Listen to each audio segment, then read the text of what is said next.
नमस्कार। लोकसभा चुनाव से पहले निर्वाचन आयोग ने केंद्रीय प्रत्यक्ष कर बोर्ड सीबीडीटी को केंद्रीय मंत्री राजीव चंद्रशेखर द्वारा पेश हलफनामे के विवरण में विसंगतियों को वेरीफाई करने के लिए निर्देश दिया है।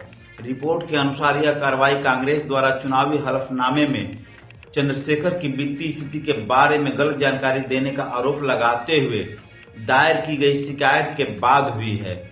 चंद्रशेखर तिरुवनंतपुरम लोकसभा सीट से भारतीय जनता पार्टी यानी भाजपा के उम्मीदवार हैं। ज्ञात हो कि हलफनामे में किसी भी बेमेल और झूठे विवरण को लेकर लोक प्रतिनिधित्व अधिनियम 1951 की धारा 125A लागू होती है। कानून के मुताबिक नामांकन पत्र या हलफनामे में कोई भी जानकारी छुपाने पर 6 महीने तक की कैद या जुर्माना दोनों हो सकते हैं।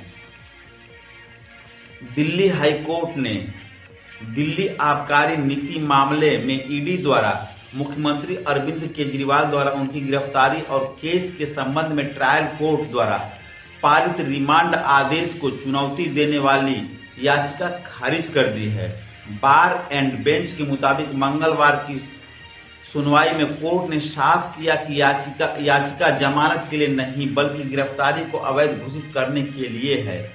21 मार्च को गिरफ्तार केजरीवाल को आबकारी नीति से जुड़े मनी लॉन्ड्रिंग मामले में गिरफ्तार किया गया था, जिसके बाद दिल्ली के राउज एवेन्यू कोर्ट ने उन्हें 28 मार्च तक ईडी की हिरासत में भेज दिया। फिर उन्होंने अपनी गिरफ्तारी और हिरासत को हाई कोर्ट में चुनौती दी। इस बीच 28 मार्च को इसी कोर्ट ने केजरीवाल की ईडी की हिरासत 1 अप्रैल तक बढ़ा दी। 1 अप्रैल को उन्होंने फिर 15 अप्रैल तक न्यायिक हिरासत में भेज दिया। वर्तमान में वे तिहाड़ जेल में बंद है। खबरों के अनुसार हाई कोर्ट ने अपने आदेश में कहा है कि ईडी द्वारा एकत्र की गई सामग्री से पता चलता है कि अरविंद केजरीवाल ने साजिश रची और अपराध की आय के इस्तेमाल और छिपाने में सक्रिय रूप से शामिल थे। महाराष्ट्र में आगामी लोकसभा चुनाव के मद्देनजर आखिरकार विपक्षी महाविकास आघाड़ी ने सीट बंटवारे की घोषणा कर दी है।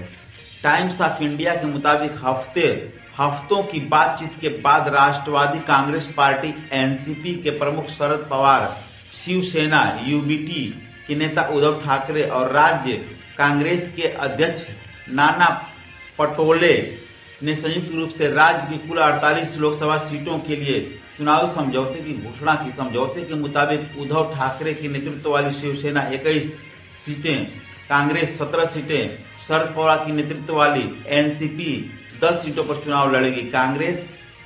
कांग्रेस के संगली और भिवंडी सीटों पर अपना दावा छोड़ने के साथ ही शिवसेना, यूबीटी और एनसीपी के लड़ने का रास्ता साफ हो गया है। यूबीटी ने इस बात पर जोर दिया कि इस गठबंधन का प्राथमिक उद्देश्य सत्तारूढ़ भाजपा को चुनौती देना है। राज्य में 19 अप्रैल से 20 मई तक 5 चरणों में लोकसभा चुनाव के लिए मतदान होगा। एक रिपोर्ट में सामने आया है कि दिसंबर 2023 में देश में परिवारों का कर्ज सर्वकालिक उच्चतम स्तर पर पहुंच गया है। वित्तीय सेवा फर्म मोतीलाल ओसवाल के एक नोट के आधार पर द हिंदू ने बताया कि दिसंबर 2023 तक भारत का घरेलू ऋण स्तर कथित तौर पर सकल घरेलू उत्पाद जीडीपी के 40% के उच्चतम स्तर पर पहुंच गया है और शुद्ध वित्तीय बचत जीडीपी के 5% पर अपने न्यूनतम स्तर तक गिर गई है। रिपोर्ट में कहा गया है कि यह वित्तीय संकट बढ़ने का संकेत है। द वायर ने सितंबर 2023 में बताया था कि भारतीय रिजर्व बैंक के डेटा में कहा गया था कि वित्तीय वर्ष 2023 में परिवारों की शुद्ध वित्तीय बचत गिरकर लगभग 5 दशक के निचले स्तर पर जीडीपी के 5.1% पर आ गई है, जो वित्तीय वर्ष 2022 में 7.2% थी। इसके अलावा परिवारों की वार्षिक वित्तीय देनदारियां जीडीपी 5.8% तक तेजी से बढ़ी, जो वित्तीय वर्ष 2022 के 3.8% की तुलना में अधिक है। वर्तमान रिपोर्ट कहती है कि यह संकेत है कि परिवार अपनी कंज्यूमर जरूरतों को पूरा करने के लिए बड़े पैमाने पर कर्ज ले रहा है।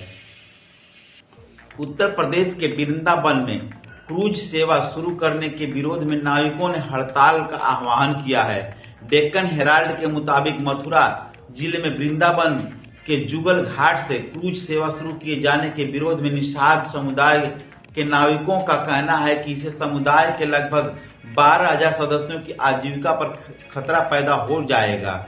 इस बाबत नाविकों ने सोमवार को मथुरा की सांसद हेमा मालिनी को उनके आवास पर जाकर एक ज्ञापन भी सौंपा।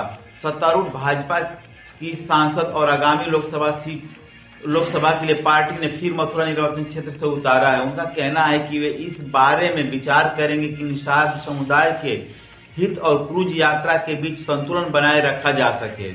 उन्होंने उनसे मिले नाविकों के प्रतिनिधिमंडल को आश्वासन दिया कि उनका काम प्रभावित नहीं होगा।